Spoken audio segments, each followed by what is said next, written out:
하나님의 말씀은 신약성경 요한복음 15장 9절로 14절 말씀입니다. 신약성경 174페이지 요한복음 15장 9절로 14절 말씀을 제가 여러분을 위하여 봉독하겠습니다. 아버지께서 나를 사랑하신 것 같이 나도 너희를 사랑하였으니 나의 사랑 안에 거하라. 내가 아버지의 계명을 지켜 그의 사랑 안에 거하는 것 같이 너희도 내 계명을 지키면 내 사랑 안에 거하리라. 내가 이것을 너희에게 이르면 내 기쁨이 너희 안에 있어 너희 기쁨을 충만하게 하리려 함이니라.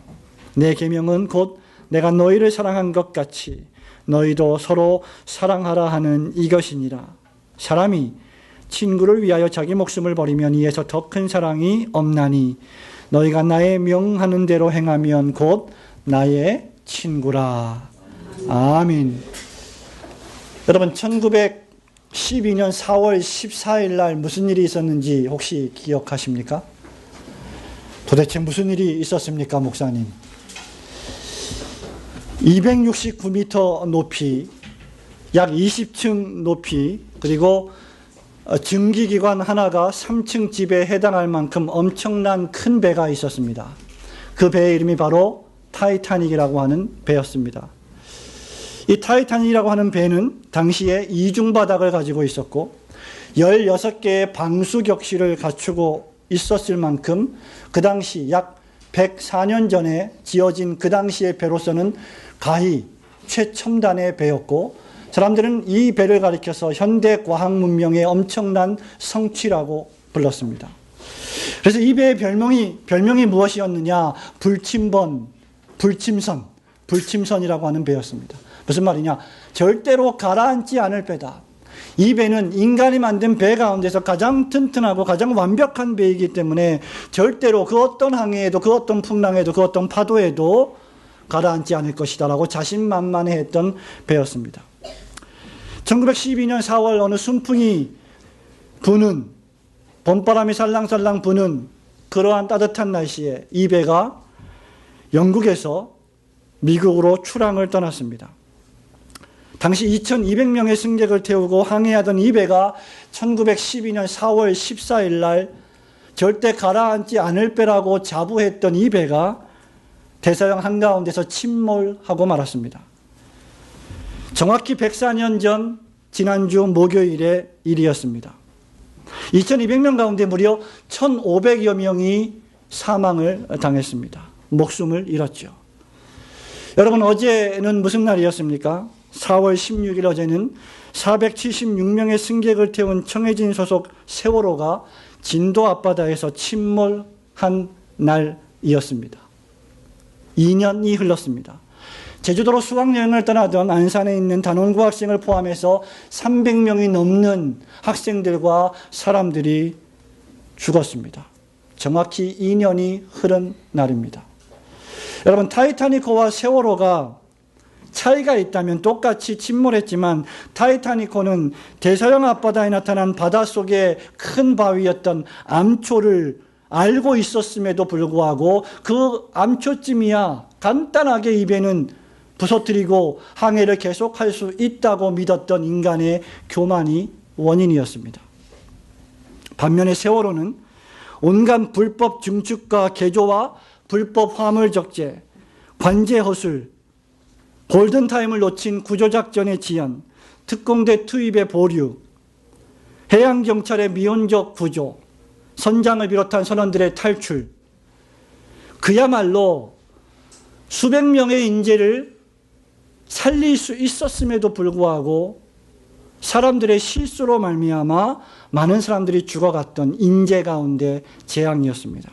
충분히 막을 수 있었고 구조할 수 있었음에도 불구하고 그 시기를 너무나 많이 놓쳤고 부모들과 국민들에게 씻을 수 없는 상처를 주었습니다. 저는 어제 저녁에 온 가족이 저녁을 함께 먹으면서 두 가지 생각이 들었습니다. 제가 집에서 같이 가족들과 함께 저녁을 먹는 시간이 그렇게 많지 않습니다만 토요일은 거의 같이 저녁 식사를 합니다.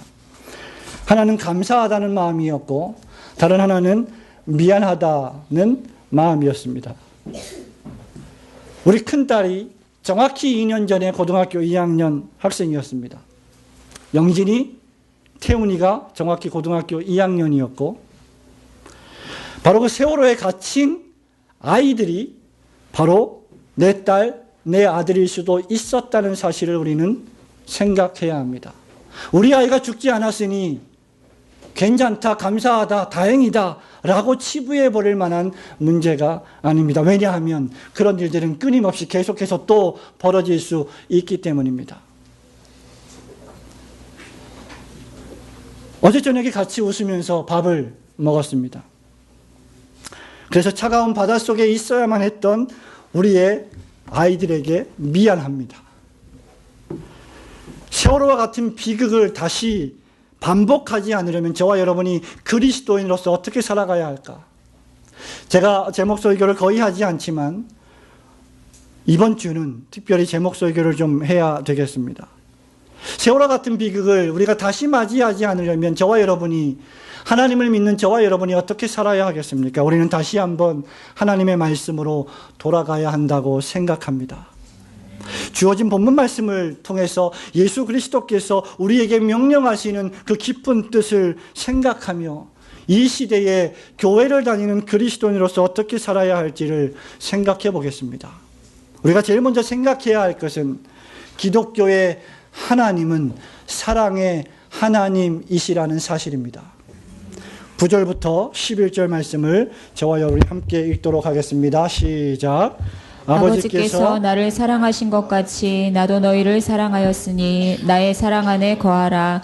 내가 아버지의 계명을 지켜 그의 사랑 안에 거하는 것 같이 너희도 내 계명을 지키면 내 사랑 안에 거하리라. 내가 이것을 너희에게 이름은 내 기쁨이 너희 안에 있어 너희 기쁨을 충만하게 하려 함이니라. 아멘. 기독교가 독특한 것은 무엇입니까? 그것은 바로 우리가 믿는 하나님이 삼위일체 하나님이시라는 사실입니다.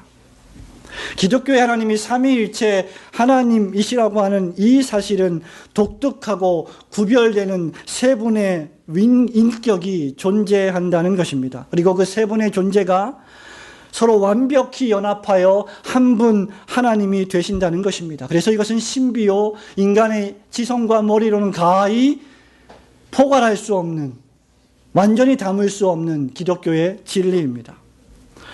그리고 기독교가 더욱더 독특한 것은 무엇입니까? 바로 그 한 분 하나님 안에서 독특하게 구별되는 성부와 성자와 성령 하나님께서 서로 사랑하신다는 것입니다. 그 사랑이 완벽하고 완전한 사랑이라는 것입니다. 따라서 기독교는 시작부터 사랑입니다. 저와 여러분이 믿는 하나님은 사랑의 하나님이십니다.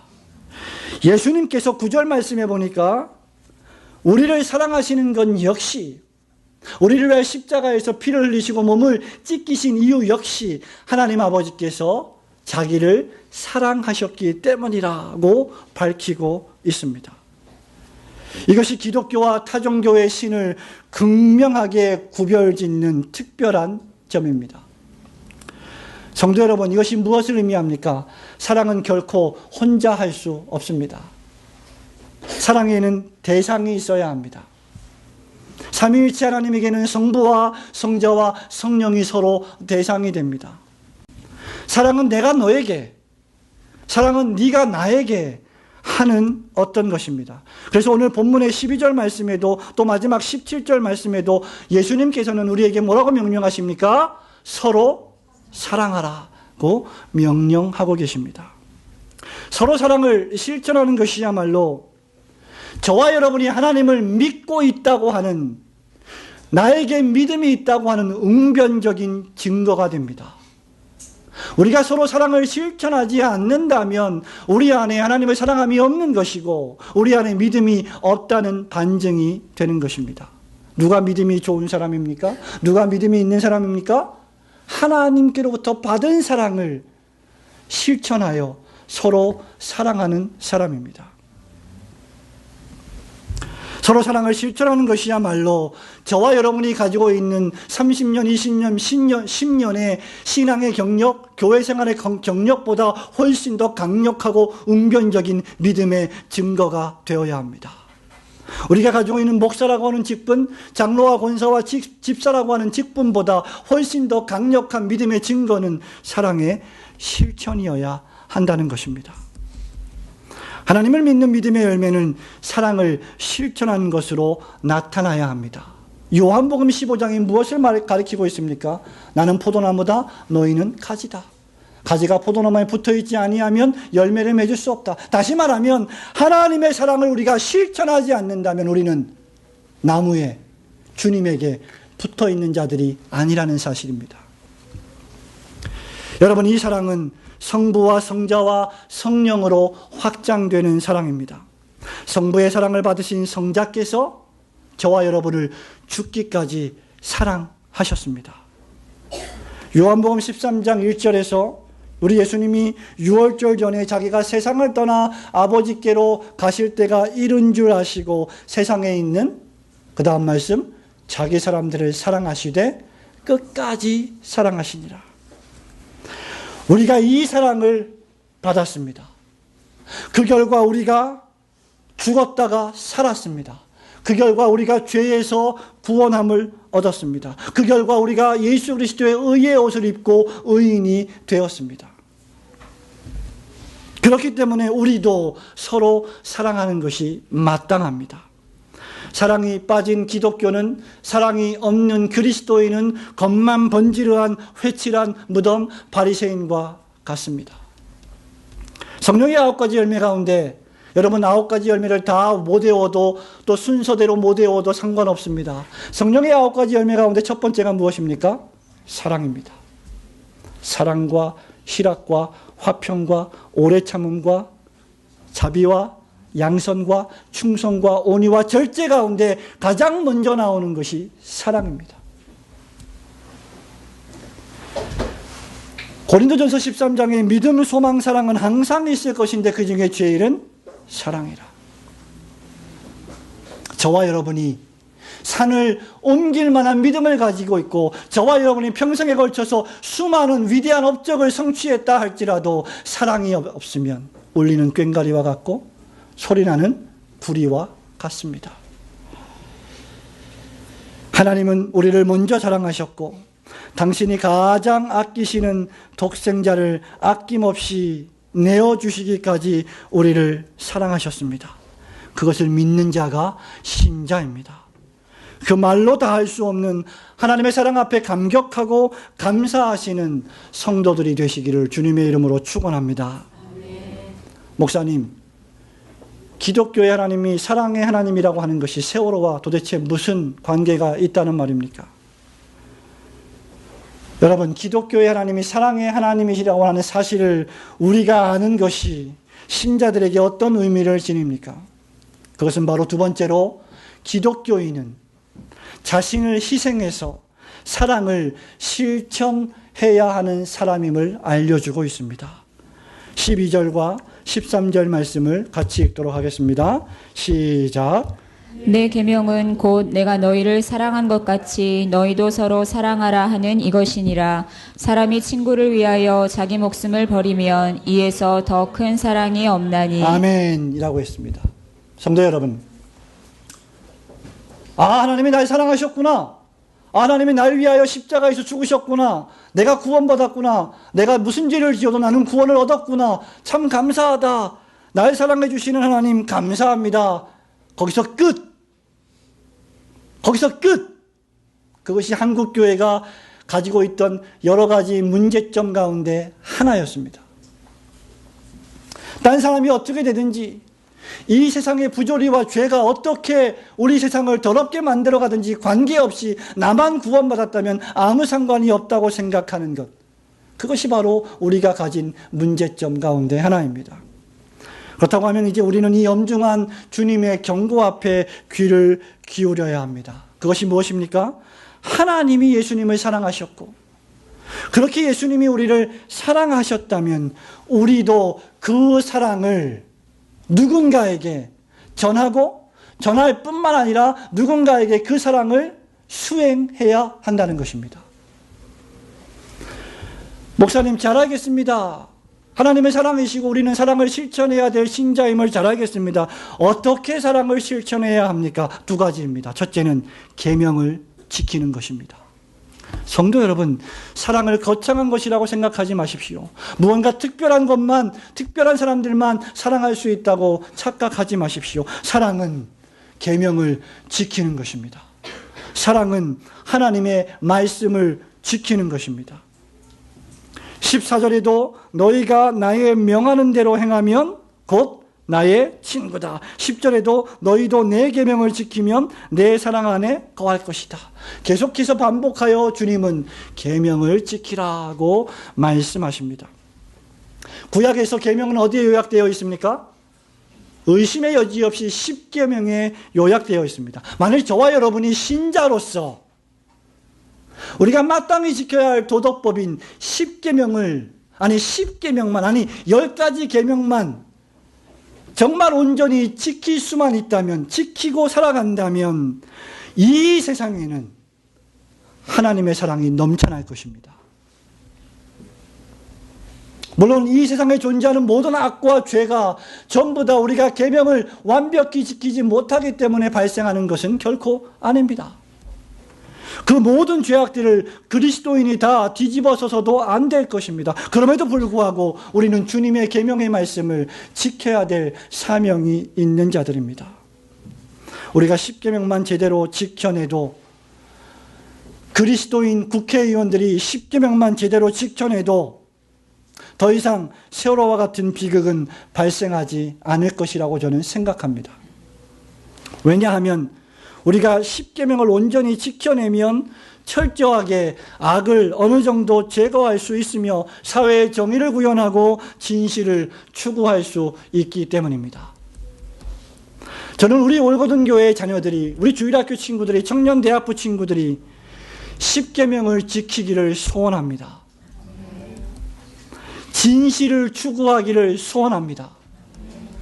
거짓에 맞서서 싸울 수 있는 용기를 가지기를 소원합니다. 물론 그렇게 하려면 엄청난 용기가 필요하고, 그렇게 하려면 엄청난 희생의 대가가 필요할 것입니다. 그럼에도 불구하고 우리는 그것을 지켜내야 합니다. 왜냐하면 그것은 하나님의 명령이기 때문입니다.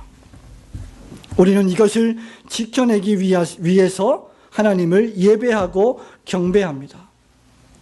신약에 오면 10가지 계명을 더욱더 짧게, 간결하게 2가지 계명으로 요약해 주셨습니다. 그것이 바로 새 계명인데, 그것이 무엇입니까? 내 마음과 목숨과 뜻과 힘을 다하여 주 너의 하나님을 사랑하고, 둘째도 그와 같으니 내 이웃을 내 몸과 같이 사랑하라.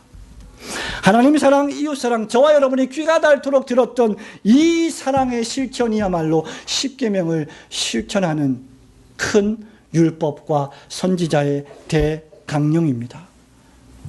성도 여러분, 저와 여러분은 하나님 외에 다른 우상을 섬기지 않아야 합니다. 하나님의 이름을 망령되이 가볍게 부르지 않아야 합니다. 안식일과 주일을 거룩히 지킵니다. 부모를 공경합니다. 사회의 권위를 존중합니다. 살인하지 않습니다. 사람을 죽이지 않습니다. 간음하지 않습니다. 도적질하지 않습니다. 거짓 증거하지 않습니다. 자기의 유익을 위하여, 자기의 재산을 위하여 남의 것을 탐내지 않습니다. 매사에 정직합니다. 이렇게 살아간다면, 누군가 안 되라고 외쳤다면, 누군가 입에는 주랑할 수 없다고 외쳤다면, 누군가 지금 당장 들어가서 아이들을 구해야 된다고 외쳤다면 더 많은 아이들을 우리는 구해낼 수 있었을 것입니다. 무엇이 우리로 하여금 그 배에 들어가지 못하게 만든 것입니까? 적어도 우리 그리스도인들이 이렇게 철저하게 살아간다면 불법과 불의를 완전히 제거하지는 못하겠지만 정해진 해운에서 벌어진 불법과 불의는 발을 붙일 수 없을 것입니다. 왜 그런 일이 벌어집니까? 저와 여러분이 불의에 눈 감습니다. 저와 여러분이 돈을 벌기 위하여 불법을 묵인하고 눈앞의 이익을 위해 진실을 외면하기 때문입니다. 우리 올곧은 그리스도인들은 그렇게 살 수 없는 사람들임을 마음에 새기시기를 축원합니다. 그렇게 해서는 진정한 사랑을 실천할 수 없기 때문입니다. 여러분이 사랑을 실천하려면 십계명을 지키시기 바랍니다. 사랑을 실천하는 두 번째 방법은 무엇입니까? 우리 예수님 말씀하십니다. 그것이 바로 친구를 위하여 자기 목숨을 버리는 것이다 라고 말씀하십니다. 우리 예수님은 나를 따라오려거든 먼저 너 자신을 부인하고 너의 십자가를 지고 그제서야 나를 따를 것이다 라고 말씀하신 적이 있습니다. 여러분, 친구를 위해서 목숨을 버리는 이 높은 표준, 하나님을 믿는 신자들이 실천해야 될 사랑의 표준이 이렇게 높다는 것입니다. 쉽지 않다는 것입니다. 계명을 지켜야 하고 내 친구를, 내가 사랑하고 아끼는 사람을 위하여 내 목숨을 대신 버릴 수 있을 만큼의 사랑을 표준으로 삼아야 한다는 것입니다. 왜? 예수께서 바로 여러분을 위하여 그렇게 죽으셨기 때문입니다. 여러분, 희생이란 무엇입니까? 우리는 친구를 위하여 자기 목숨을 버리는 것을 희생이라고 쓰고 그 아래 사랑이라고 읽어내야 합니다. 어느 책에 보니까 희생에 대해서 이렇게 쓰고 있습니다. 희생이란 명사이다. 다른 사람이나 어떤 목적을 위해서 자기 자신의 목숨이나 재산, 이익 따위를 바치거나 버리는 행위이다. 다른 사람의 이익을 위하여, 다른 사람을 돕기 위하여, 어떤 목적을 위하여 자기 목숨이나 재산을 과감하게 포기하는 것이 희생이라고 정의하고 있습니다. 여러분, 희생이란 단어를 우리는 너무나 함부로 가벼이 쓰고 있지 않은지 좀 생각해 볼 필요가 있습니다. 희생이란 나를 버리는 것입니다. 친구를 위하여 나의 목숨을 버리는 것이라 말합니다. 세월호가 비극이지만 하나님께서는 그 비극적인 사건을 통해서도 우리에게 고귀한 희생의 사랑을 교훈하고 계십니다. 자기의 구명조끼를 벗어서 제자에게 입히고 수많은 다른 제자를 구하러 갔다가 싸늘한 죽음을 맞이한 선생님들, 친구에게 자기의 구명조끼를 벗어 던져주고 바닷물에 던져놓고 다시 배에 들어가서 다른 친구를 구하다가 죽음을 맞이한 고등학교 2학년 친구들, 우리는 그들의 죽음을 희생이라고 말합니다. 그들의 희생 때문에 다른 친구들이 살아났습니다. 예수 그리스도의 십자가 죽음의 희생 때문에 저와 여러분이 살아났습니다. 성도 여러분, 우리는 희생이란 말을 이럴 때 쓰는 것입니다.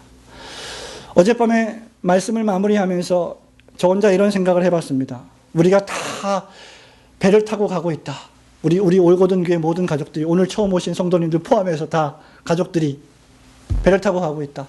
근데 배가 갑자기 좌초되었다. 막 침몰하고 있다. 그런데 배에는 구명조끼가 3개밖에 없다. 누구를 살리시겠습니까? 성도 여러분, 누구를 살리시겠습니까? 여러분, 다 이유가 있을 것입니다. 살리고 싶은 사람이 있을 것입니다. 실제가 아니지요. 가정을 해봅시다. 목사님을 살려야 되겠죠. 어찌 저런 말을 주원이가 얼토당토 않다는, 이거 너무한 거 아니에요? 목사님을 설교하시니까, 하나님 말씀을 전하시니까, 복음을 전하니까 목사님이 계셔야지. 또 어떤 분은 장로님이 계셔야지. 장로님께 구명조끼를 입혀드려야, 교인을 대표하고 교회의 모든 행정과 운영을 책임지니까. 우리 교회 제일 연장자이신 또 사라의 어미이신 열국의 어미인 권사님을 살려드려야지. 그래서 목사님, 장로님, 권사님 이렇게 구명조끼를 입고, 우리는 다 살 수 있고 이제 참 감사하지 않겠습니까? 근데 여러분 생각해 보십시오. 여러분들이 그렇게 결정을 해서 우리에게 구명조끼를 입혔다고 해서 과연 제가 구명조끼를 입고 살겠다고 바다에 뛰어들겠습니까? 모르긴 해도 그런 일이 만약에 실제 있다면 그 구명조끼를 우리의 세 자녀 가운데 한 명에게 입히고 기꺼이 내가 죽음을 맞이하지 않겠습니까?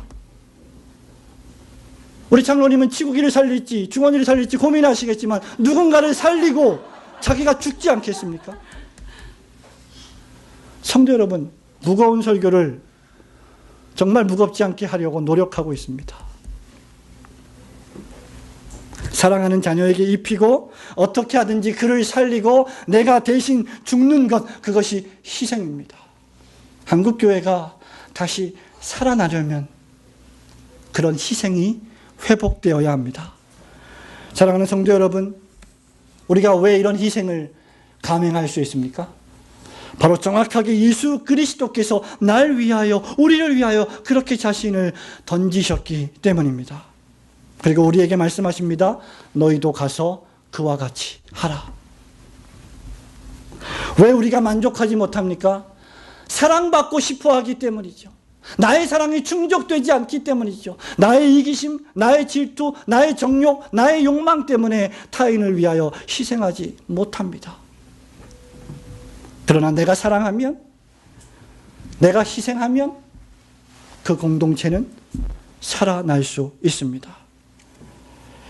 여러분의 친구는 과연 누구입니까? 여러분의 남편일 수도 있고, 여러분의 아내일 수도 있고, 여러분의 자녀일 수도 있고, 여러분의 이웃일 수도 있습니다.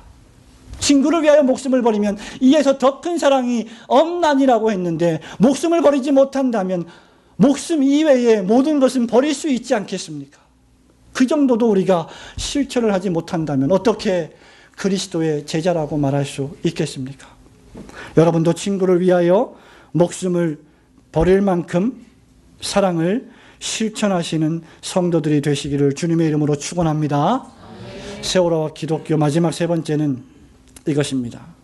우리가 그렇게 사랑을 실천하는 자만이 진정한 예수님의 친구라고 불릴 자격이 있다는 것입니다.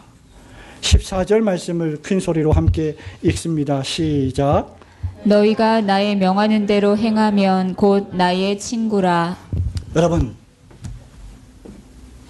내가 누군지 알려면 내 친구가 누군지를 보면 됩니다. 내가 누군가의 친구라면 나를 볼 때, 여러분이 나를 볼 때 나의 친구들을 어느 정도 파악할 수 있을 것입니다.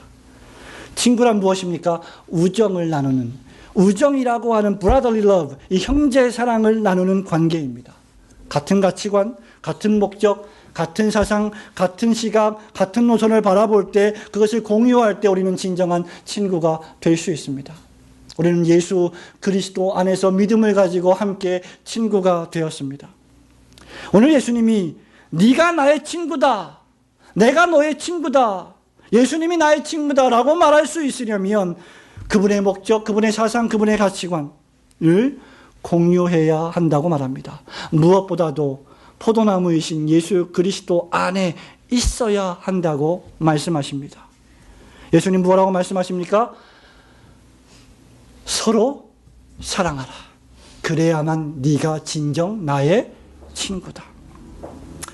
친구를 위하여 목숨을 버리면 이에서 더 큰 사랑이 없다라고 했습니다. 예수님이 위선자와 바리새인을 그토록 회칠한 무덤이라고 정죄하신 이유가 무엇입니까? 그들은 경건했습니다. 그들은 기도했습니다. 그들은 박하와 회양과 근처의 11조를 드렸습니다. 그들은 뛰어난 사람들이었습니다. 그러나 그들에게 한 가지 없는 것이 있었는데 바로 형제 사랑이었습니다. 아, 예수님, 나는 저 세리와 같지 않습니다. 아, 예수님, 저는 저렇게 더럽고 불결한 인간과 같이 상종할 부류가 아닙니다. 라고 그들은 생각했던 것입니다. 우리 주님 말씀하십니다. 네가 입술로는 나를 존경하지만 마음으로는 나에게서 멀구나. 입으로는 사랑을 외치지만 실제로는 사랑을 실천하지 않는다는 것입니다. 여러분, 말로 하는 사랑은 실천에 옮길 때 위력을 발휘합니다. 요한일서 3장 16절, 17절, 18절에서 뭐라고 말합니까?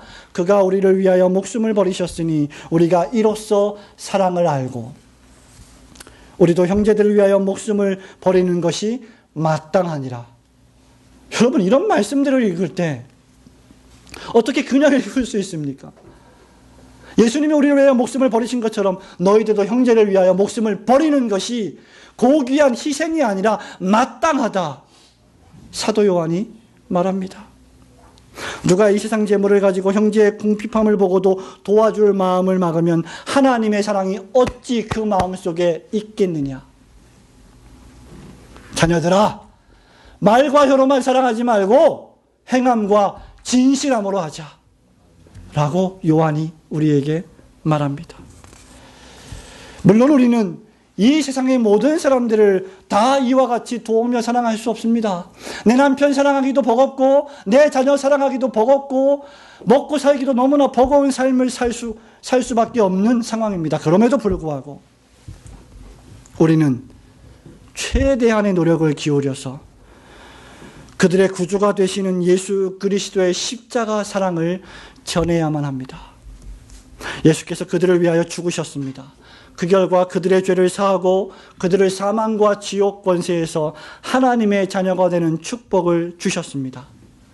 형제 사랑의 가장 최고의 축복은 바로 그들에게 복음을 전하는 것입니다. 그리고 그들과 함께 진리의 말씀을 외치고 그들과 함께 십계명을 지키자고 권면하고 그들과 함께 불법과 불의가 더 이상 이 세상에 발을 붙이지 못하게 하자고 용기를 내자라고 말해야 합니다. 그것이 사랑입니다. 그래야 우리는 주님의 친구가 될 수 있습니다. 여러분, 19대 총선의 현직 국회의원 가운데 기독교인이 많았습니다. 제가 잘 기억이 나지 않습니다만은 교육부 장관인가요? 그 출신 국회의원도 역시 기독교인이었습니다. 그들이 어떤 노력을 기울였는지 우리는 다 알 수 없기 때문에 함부로 판단할 수는 없습니다. 어느 통계에 의하면 지난 수요일에 끝난 20대 총선의 국회의원 4명 가운데 1명이 그리스도인이라고 합니다. 물론 그들의 신앙생활이 어떤지 저는 도무지 알 길이 없습니다. 그러나 그들이 국회의원의 4분의 1인 그들이 공법을 물처럼 정의를 하수처럼 흐르게 한다면 대한민국은 조금 더 나아질 것입니다. 많이 달라질 것입니다. 제가 잘 기억이 나지 않습니다만 나태주 시인의 꽃이라고 하는 시입니까? 너도 꽃되고 나도 꽃되면 온통 이 풀밭이 꽃밭이 되지 않겠느냐. 한 사람이 사랑을 실천하고 또 한 사람이 사랑을 실천하고 우리 모두가 사랑을 실천하면 이 세상은 조금 더 살만한 세상이 될 것입니다.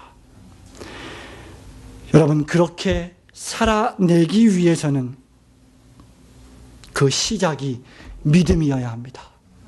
그 시작이 중생이어야 합니다. 새 사람으로 거듭나야 합니다. 예수님을 진정으로 영접하시기를 주님의 이름으로 축원합니다. 그리고 그분의 사랑을 실천하시는 성도들이 되시기를 축원합니다. 사랑하는 성도 여러분, 말씀을 맺습니다. 설교를 시작할 때 타이타닉호에 대해서 말씀을 드렸습니다. 레오나르도 디카프리오와 카메론 디아즈가 열연했던 타이타닉이라고 하는 영화를 여러분은 아실 겁니다. 타이타닉호가 침몰할 때 당시 영국에서 미국에 있는 뉴욕의 무디 처치에 초청을 받아서 설교를 하러 가던 존 하퍼 목사님이 있었습니다. 사모님과 6살 된 딸과 여동생이 함께 그 배에 올랐습니다.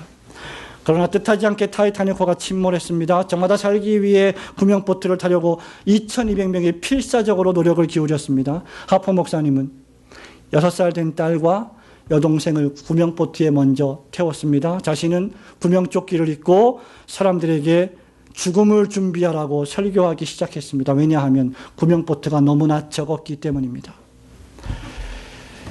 그 영화를 제가 한 20년 전에 봤는데 아주 인상 깊었던 것은 배가 침몰하고 있는 상황 속에서도 Amazing Grace를 갑판에서 오케스트라가 연주하던 그 아름다운 장면을 지금도 생생히 기억합니다. 하퍼 목사님은 주 예수 그리스도를 믿고 구원을 얻으라고 설교했습니다.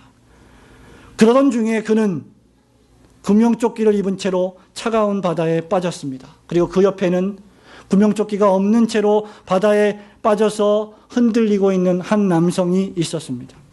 하퍼 목사님이 그에게 물었습니다. 당신은 예수를 믿습니까? 당신은 구원을 받았습니까? 이 남자가 말합니다. 목사님, 저는 구원을 받지 못했습니다. 저를 살려주십시오. 라고 말하자 하포 목사님은 주 예수 그리스도를 믿으세요. 그러면 당신은 구원을 얻을 것입니다. 라고 복음을 전했습니다. 그리고 나보다 당신에게 이 구명조끼가 필요할 것 같군요. 라고 하면서 구명조끼를 벗어 그에게 던져 주었습니다. 얼마 지나지 않아 하포 목사님은 바닷속으로 가라앉았습니다. 그리고 그로부터 4년이 흘러 1916년에 타이타닉호의 생존자 모임에서 하포가 마지막으로 복음을 전했던, 그래서 구원시켰던 그 하포 목사님의 마지막 회심자가 여기 있다고 본인이 그 상황을 간증했습니다. 하포 목사님은 자기 목숨도 주고 복음도 주었습니다. 그리고 이 목사님의 전도를 받아 회심한 마지막 회심자는 또 다른 사람에게 자기가 받은 사랑을 지금 역시 전하고 있었던 것입니다. 성도 여러분, 우리가 재난과 재앙을 항상 피할 수는 없겠지만 그러한 상황이 온다면 그리스도의 복음을 전하십시오. 여러분 자신을 희생하십시오. 그리스도의 영광을 돌리십시오. 우리 올고든 교회는 말로만 사랑을 외치는 교회가 되지 않기를 소원합니다. 야고보 사도의 말씀처럼 고아와 과부를 그 환난 중에 돌아보고 아모스 선지자의 말씀처럼 공법과 정의를 하수같이 흐르게 하는 교회와 성도들이 되시기를 주님의 이름으로 축원합니다. 아멘.